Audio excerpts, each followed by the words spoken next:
आज की कहानी है रहस्यमयी दुल्हन। यह चैनल आपको डरावनी कहानियों से रूबरू कराएगा जो आपकी रूह को कांप उठाएंगी। हम आपके लिए भूतों, भूतिया जगहों और अनसुलझी मुसीबतों से भरी ये कहानियां लेकर आते हैं। इस चैनल पर आप डरावनी कहानियों का आनंद ले सकते हैं और सुनने वाले भी अगली रात की तलाश में नींद से उठ जाएंगे। हमारे चैनल पर आप डरावनी कहानियों का आनंद उठा सकते हैं।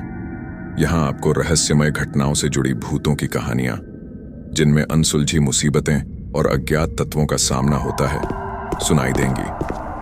अगर आपके पास भी कोई डरावनी कहानी है तो हमें भेजें और अपने नाम के साथ हमारे चैनल पर साझा करें। तो देर किस बात की है, अभी हमारे साथ जुड़ें और डरावनी दुनिया में खो जाएं। पिछले भाग में अब तक आपने पढ़ा चंद्रिका अपने ससुराल में अपने पति शेखर के साथ गृह प्रवेश करती हैं, जहां उसकी सास दर्शना उसका स्वागत करती है। उसके घर में आते ही कुछ आश्चर्यजनक घटनाएं शुरू हो जाती हैं। ससुराल की कुल परंपरा के अनुसार चंद्रिका अपने कमरे में अकेले ही रह रही होती हैं कि उसे अपने कमरे में एक और घूंघट वाली दुल्हन दिखाई देती हैं, जो उसके आवाज देते ही वहां से भाग जाती हैं।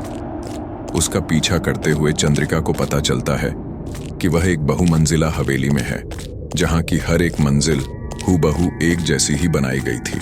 वह यह देखकर चौंक जाती हैं। उसे हवेली कुछ जानी पहचानी लग रही थी। अब आगे, मैं यहाँ कैसे आई? मैंने तो सीढ़ियां चढ़ी ही नहीं, और जब मैं इस घर के बाहर खड़ी थी तो यह कोई हवेली नहीं बल्कि एक छोटा सा मकान था, लेकिन अब यहाँ पर एक हवेली है। ये सब क्या हो रहा है, मुझे कुछ समझ नहीं आ रहा है। मुझे यह जगह इतनी देखी हुई सी क्यों लग रही है? चंद्रिका ने खुद से ही पूछा। चंद्रिका यह सब सोच ही रही थी कि उसे याद आया कि वह अपने ही जैसी किसी दुल्हन का पीछा कर रही थी। इतना याद आते ही उसने इधर उधर देखा, लेकिन उसे वहां पर कोई दिखाई नहीं दिया। शायद जब चंद्रिका हवेली को देखकर सोच में पड़ी डीएच गई थी, तभी अवसर पाकर वो वहां से भाग निकली थी। चंद्रिका उसे ढूंढने के लिए अपने कदम आगे बढ़ाने ही वाली थी कि तभी उसके पीछे से कोई उसके कंधे पर हाथ रख देता है। वह घबराकर पीछे की ओर देखती है तो वहां उसकी सास दर्शना देवी खद्दी मुस्कुरा रही थी। उन्हें देखते ही चंद्रिका सकपका जाती है और सिर पर पल्लू करने के लिए अपनी चुनरी पकड़ डांचने के लिए हाथ पीछे करती है। तभी उसे याद आता है कि उस दुल्हन का पीछा करने के चक्कर में वो ऐसे ही बाहर निकल आई थी। इतना ध्यान आते ही उसकी नजर झुक जाती है। यहाँ क्या कर रही हो बहुरानी? दर्शना देवी तिरछी नजरों से देखते हुए पूछती है। माँ जी, मैंने अपने कमरे में किसी और दुल्हन को देखा था। मैंने जैसे ही उससे बात करने की कोशिश की, वो भागते हुए यहाँ आई थी। इतना कहते हुए जब चंद्रिका दर्शना देवी को पीछे मुद्दा कर वह जगह दिखाने की कोशिश करती है, तो उसके आश्चर्य की कोई सीमा नहीं थी। उसने देखा कि वह किसी हवेली में नहीं बल्कि उसी छोटे से मकान में खद्दी थी, जिसमें वह कुछ देर पहले ही आई थी। वह मकान के पिछले हिस्से में खद्दी थी। जो कुछ भी उसने अभी देखा था वहां वैसा कुछ भी नहीं था। क्या हुआ बहुरानी, आप इतनी रात गए यहाँ पर क्या कर रही हैं? जैसे दर्शना देवी ने कुछ सुना ही नहीं था। कुछ नहीं माँ जी, बस थोड़ी गर्मी लग रही थी इसलिए यहाँ चली आई थी। माफ कीजिए माँ जी, आगे से ऐसी गलती नहीं होगी। चंद्रिका ने सिर झुकाकर कहा। उसे समझ नहीं आ रहा था कि वो आगे और क्या कहे। ठीक है, ये तुम्हारी पहली गलती है, इसलिए तुम्हें माफ कर देती हूँ, लेकिन याद रहे आइंदा ऐसी गलती दोबारा नहीं होनी चाहिए। आगे से तुम्हें जिस भी चीज की जरूरत होगी तुम इनसे कहोगी।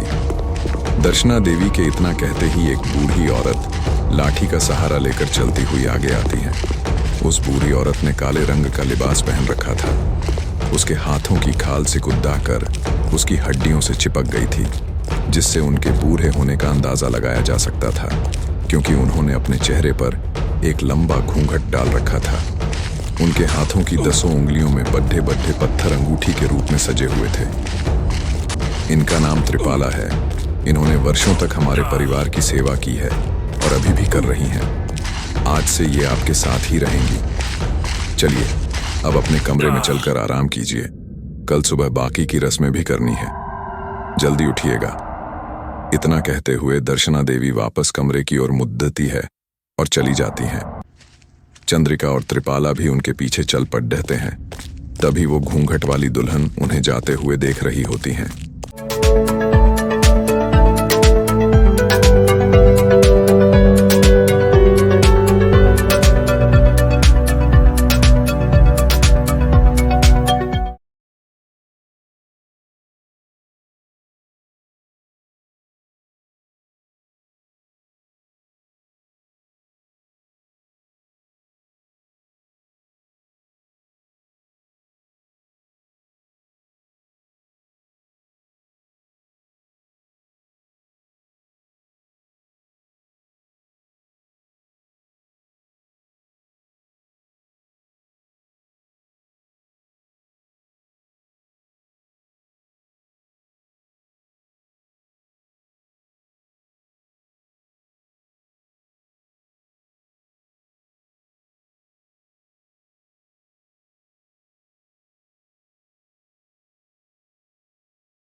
है।